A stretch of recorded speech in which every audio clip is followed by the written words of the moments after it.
सातारा शहरात Tata technology centre चालू होणार असून सातारा नगरपालिकेने नगराध्यक्ष अमोल मोहिते, उपनगराध्यक्ष डी.जी. बनकर यांच्यासह टाटा कंपनीच्या अधिकाऱ्यांनी आज शाहूपूर येथील जागेची पाहणी केली। हे ट्रेनिंग सेंटर लवकरच सुरू होणार असून यामुळे तरुणांना शिक्षणानंतर नोकरीसाठी याचा फायदा होणार असल्याचे नगराध्यक्ष अमोल मोहिते यांनी सांगितले। थोडक्यात माहिती द्यायची टाटाचा कारण की हा एक महत्त्वाकांक्षी प्रकल्प आहे आणि आपण सातारा शहरात हे करतोय कारण की जे आता तुमचं जे अकॅडमिक एज्युकेशन आहे आणि तुमची इंडस्ट्री रिक्वायरमेंट आहे तर ती इंडस्ट्री रिक्वायरमेंटप्रमाणे आता बरेच इंजिनिअरिंगचे स्टुडंट्स असतात ते फ्रेशर म्हणून राहतात किंवा जे काही पॉलिटेक्निक असेल ITIs असेल तर त्याच्यामध्ये आपण स्किल जे तयार करायचं ते आपण ते स्किल तयार करतो आणि त्याचं हे सेंटर मोठ्या प्रमाणात या ठिकाणी होणार आहे।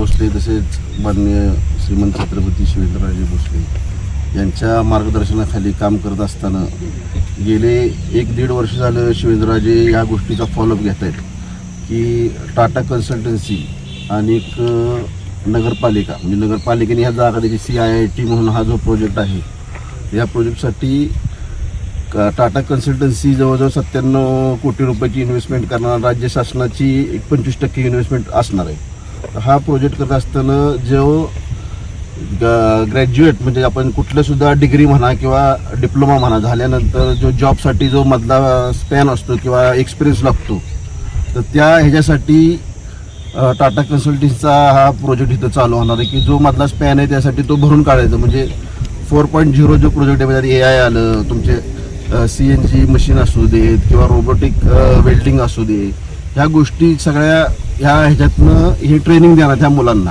आणि त्याचं सर्टिफिकेशन असणार महाराष्ट्र शासनाचं आणि टाटा कन्सल्टन्सी। इथून तुम्हाला प्लेसमेंटसुद्धा हे मिळणार किंवा स्टार्टअपसाठी जे इंडस्ट्रीला स्टार्टअप लागतो त्या स्टार्टअपसाठी सुद्धा ह्या इथून मुलं तयार होतील आणि हा मध्यवर्ती भागांमध्ये ज्याच्यापासून आपलं स्टँडसुद्धा एक इथून 10 मिनिटाच्या अंतरावर आहे, सगळे कॉलेजेस 15 मिनिटाच्या अंतरावर आहेत। परत हा सेंटर प्लेस दोन्ही सातारा शहर आणि जावली तालुका म्हणजे इथून ह्याचा सेंटर प्लेस हा शिवेंद्रराजेंच्या माध्यमातून शोधून काढला नगरपालिकेच्या माध्यमातून।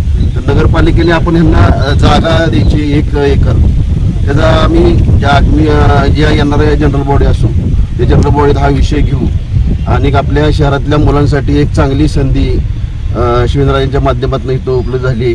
त्याबद्दल मी टाटा कन्सल्टन्सीचे जे अधिकारी आले त्यांचं स्वागत करतो आणि लवकरात लवकर हा प्रोजेक्ट मार्गी लावावा एवढी विनंती करतो। एकंदरीत मुलांना जॉब पूर्वी तयार करण्यासाठी जे काय त्यांच्याकडे स्किल हवं ती स्किल देण्याचं काम या कन्सल्टन्सीच्या माध्यमातून होणार आहे। तर त्यासाठी नगरपालिकेकडून एकूण किती जागा देण्यात आलेली आहे आणि जे विद्यार्थी या ठिकाणी ऍडमिशन घेतील भविष्यात त्यांना फीज असणार आहे का गव्हर्नमेंटच्या थ्रू ते चालणार आहे, कसं चालणार काय चालणार नाही? ह्यात साधारण 5 वर्षाचा पिरियड असतो माझ्याकडे। त्याच्यामध्ये जी फी स्ट्रक्चर असतं ते कम्प्लिटली गव्हर्नमेंट डिसाईड करणार आहे। अगदी नॉमिनल फीमध्ये हे मुलांना हे ट्रेनिंग दिलं जाणार आहे। कोर्सेस कुठले अध्यक्षांनी सांगितलं, तुम्ही थोडं सविस्तर सांगितलं कोर्सेस कुठले उपलब्ध असतात? कोर्सेस जे आहेत ते CAD रिलेटेड कोर्सेस आहेत, डिझाईन रिलेटेड। याची जर किंमत तुम्ही जर पुण्या मुंबई सारख्या ठिकाणी गेलात तर हे कोर्स करण्यासाठी त्यांना 60-70 हजार द्यावं लागतात। पण आपल्या भागातल्या मुलांसाठी काहीतरी करावं ह्याच्यासाठी आपण हे कोर्स अत्यंत म्हणजे कमी दरात असणार, त्याची फी गव्हर्नमेंटच डिसाईड करेल। अत्यंत दरात ते पण की मुलांनी बाबा आपण कुठेतरी थोडीफार फी देतोय, अटेंडन्स असावी यासाठी आपण आज जर आपली मुलं जर बघायला गेला तर इथून जर पुण्याला ह्या कोर्ससाठी जर गेली तर साधारण 60-70 हजार रुपये जर फी असेल तर त्याचा राहण्याचा खर्च तेवढाच येतो। साधारण 1.5-2 लाखापर्यंत हा मुलांचा खर्च जातो वार्षिक किंवा जास्त सुद्धा जाऊ शकतो।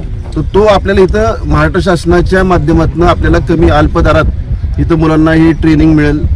आपल्या तालुक्यातील जिल्ह्यातील बातम्या सर्वप्रथम पाहण्यासाठी आजच सातारा न्यूजला YouTube चॅनलवर सबस्क्राईब करा, लाईक करा, शेअर करा आणि बेल आयकॉन प्रेस करायला विसरू नका।